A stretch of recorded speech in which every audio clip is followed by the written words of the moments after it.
Mechman. Some real good alternators right here. A lot of people starting to use them in our application, so that's why I decided to do a video. And I've been running these for a little over 7-8 years, competition and talking skip. So I started out in skip with them. So got a few tips for you guys that may help you keep your alternators going a little longer and get better use out of them. Because some people kind of don't understand how to use these and what makes them more efficient than a lot of other alternators on the market. So I'm gonna kind of point out some things you can do while using these, talking skip or whatever, and may save your alternators and give you a little more power. And we all know, amps times volts equal watts, man. It's just Ohm's law. And I'm gonna be a little more serious on this video because the last video I mentioned getting some aluminum foil, and as you can see, I don't have any aluminum foil under the hood. I was actually joking, but some people took the joke so seriously that my wife went to Target to get some Reynolds wrap, and man, they were sold out of aluminum foil. She called me, she couldn't believe it. She said, Target sold out of aluminum foil, right? And I'm like, no, what? She said, but when I came outside, I seen a Suburban wrapped in aluminum foil. I said, oh my goodness, these guys. Oh my goodness, they took me literally, man. No, you gotta know, sometime I'm joking, but it is what it is, man. Whatever you think you need to get that RF off the truck or on the truck, or whichever way you like it. You might like it on the truck. I like it off the truck, but it's your preference. All right, let me get into this. This alternator here is real tough. This a real powerful alternator. It changed my system a lot. Mechman no longer offer these. They were having trouble with people not properly wiring these because it's so many amperage. It needs ground. I mean, you can see right here, I'm hanging ground off of both bolts here, and that's sanded also. Same thing here, ground here. So you have to ground these in order to save them, man. Especially when you're dealing with this CB and this RF stuff. That'll go a long ways if you ground your alternators properly. This is not a external regulator. This is a internal regulator. But if you see here, I have this adapter plug. Mechman offer these, and it's like a lithium upgrade plug. But this will boost your charging. With this adapter here, you could go from like hot charging at like 14.4, 14.3 hot. You can go to like 14.8, which in the CB world would give you a big jump on your driver's side if you're not running your driver's side externally regulated. And I'm gonna talk about that also. Real simple to install. This just goes in between your spark plug and your alternator, and then you need to run this to a switched on 12-volt source.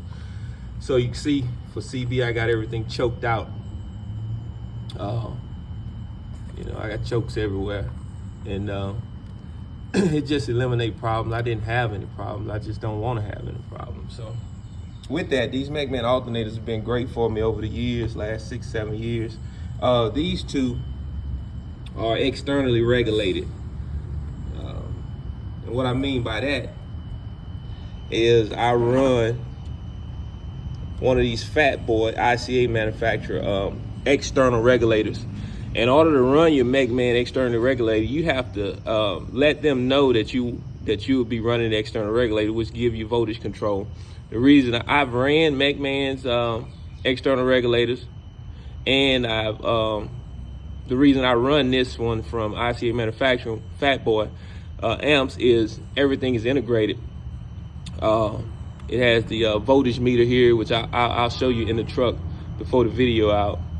The on and off switch and the voltage control, and also a voltage charge indicator. Whereas if you use the blue external regulators from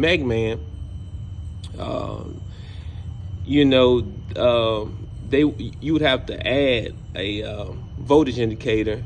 It's a switched on with the on and off switch for the truck. So if you wanted to do on and off switch manually, you would have to add one of those also. And then the voltage control, which is here, is the cord on is not long enough to reach to the inside of the vehicle, so you normally will have to set it under the hood and leave it there unless you extend the cord on it, which is not good for us in the CB world. That may work in the car audio world, but in the CB world we need access to be able to change and manipulate this on the dime. That's why I think this is a better external regulator for CB use, because everything is at the palm of your hand. Arms reach inside the vehicle. Hooking these up is real simple.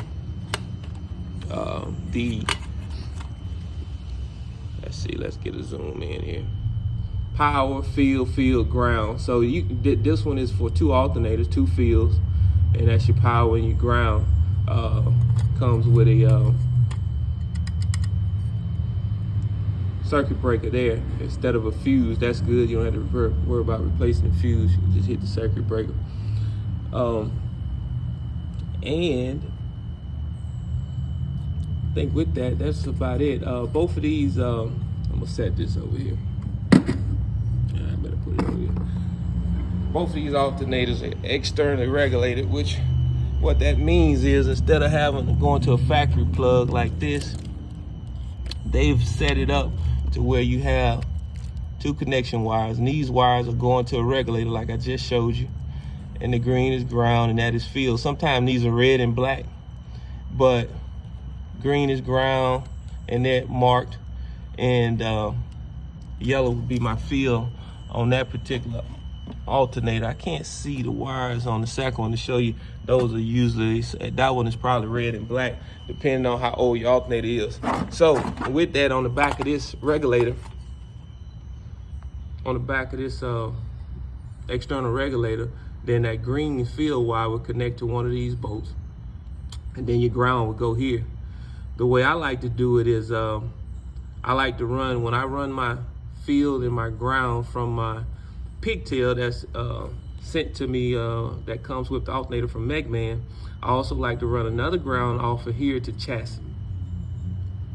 Then I run the power wire also from the battery that I'm using with that particular alternator to power, and also a ground wire going to the battery. So here you will have 3 grounds. You have the ground from the alternator, the ground from the battery, and the ground going to chassis. This will be 1 power wire coming from the batteries you're using, and then you'll have 1 wire coming from the alternator if you're using 1 alternator. If not, you're using 2, then you just same process. Like I said, these have been great. So I want to go to the inside, but I'll show you the reason. These are the newer ones with the digital gauge. I'll show you in my other vehicle. I'm running Mechman in that vehicle also. I have the analog one, and I like the digital better. It's easier to see, easier to read. It doesn't move. Real solid setup. I like the way they changed these. These are the newer version. I don't even know if they offer the analog anymore, but I'll let you see what it looks like just for information purposes. So let's go to the inside of the truck, and I'm gonna show you what I wanted to tell you about saving your alternators. Mechman. Man, these alternators. Ooh, boy, I get to thinking about the memories of cracking heads with these things. Oh my goodness. Yes, indeed. I started off with just one of those in a stock alternator.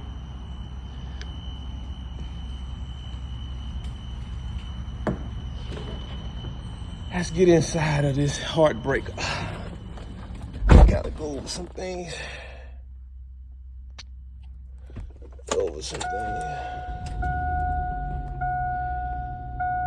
All right. So when you're operating your regulators, if you have the ability to, this is what I mean about having everything accessible. This is my on and off for my alternators right here. You know, it's showing sitting at 16.7. Alternator's not charging because the indicator light is not coming on. So I don't have it turned up enough for that. Now it's blinking. Now it's showing it's charging, right? I can dial this on up. Voltage control. Voltage control right at my fingertips. Dial it back. Now, you see right here, when I dialed it back after it went up, that battery took a charge. That charge indicator stopped coming on, saying that now after I dial it back, that battery is actually sitting right there. Okay?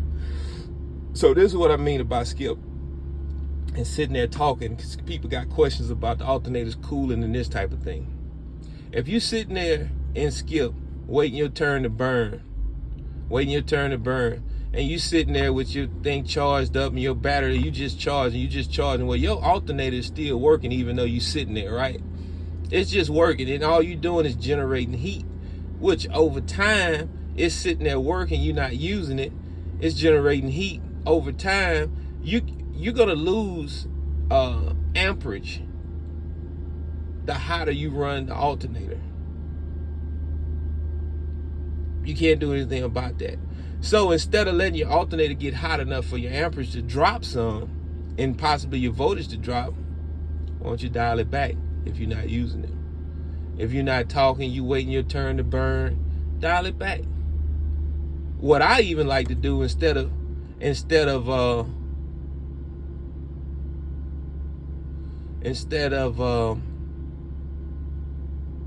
dialing it back, I like to just shut it off. Now, with shutting it off, I found using a infrared temperature gauge, when you shut it off and leave the engine turning, because the fans are still turning in the alternator, it cools down rapidly. I mean, it cools down a lot faster than if you left it on and you was doing this. That process, it definitely cools down, but it cools down slower for some reason. But if you cut this off while you waiting your turn to burn, you can leave your voltage set wherever you want it set at. Then after you feel like you got a break or you ready to do your thing, boom, you cut it back on. I guarantee your alternator will probably be at normal operating temperature by the time you talk again. Now, this is not something you have to do if you're talking for a short period of time or whatever, but I'm saying sitting out there talking skip, because I talk skip before I fought. And sitting out there talking skip, you know, after a while, I would notice my watch would drop a little bit. And what was happening is my alternator was heating up. So a lot of time I didn't even put a little crack in my hood or anything like that. I was just, you know, just sitting there talking like the alternator not supposed to heat up or it's supposed to be bionic or something like that. But the alternator's great, man. It works well. If you operate it in this manner, I mean, you wouldn't lose no voltage, no amperage. And you only need one of them to run a 16 pin, one of them, one alternator, one battery, because that one 370, which now they make 400s wasn't available when I was running, but that one 370 bench test at 393 at operating temperature, which is around 200 to 209. When you get up to 225 and above is when you start dropping off. So that's when, especially in the hot summer, 100-degree temperature, humid in the south, I would advise just do this. Let the alternator cool while you're sitting there talking. Then bam, you get ready to go. Fire it back up and let it stay on until you're ready to take a break. And then let the alternator cool. You don't have to, you know, go into cool down mode like a lease Neville and shut the truck off. All you have to do is do that for a couple of minutes and bam, you back down to operating temperature. Yeah. So I figured I'd share that with you guys, man. And I usually run 2 regulators in here. I took one out just for this video, but I usually have one here and one here, and I have them pigtail to whereas I could go to 1 on 2 alternators, or I can run a regulator on each alternator. All depends on how I'm running that day and who I'm up against. But yeah, that's the quick tip I wanted to show you about running a external regulator from ICA Manufacturing with your Mechman alternators. I'm a big fan of Mechman, which you can see. I've won a lot of trophies with Mechman. So that's why, you know, once something working for me, I stick with it until they start making a bad product and prove me differently. But man, if you have any questions, just hit me up in the comments. Whatever I can help with, answer whatever I can answer for you, or help you with, I definitely be willing to do that. Before we get off, before I wrap the video up, let me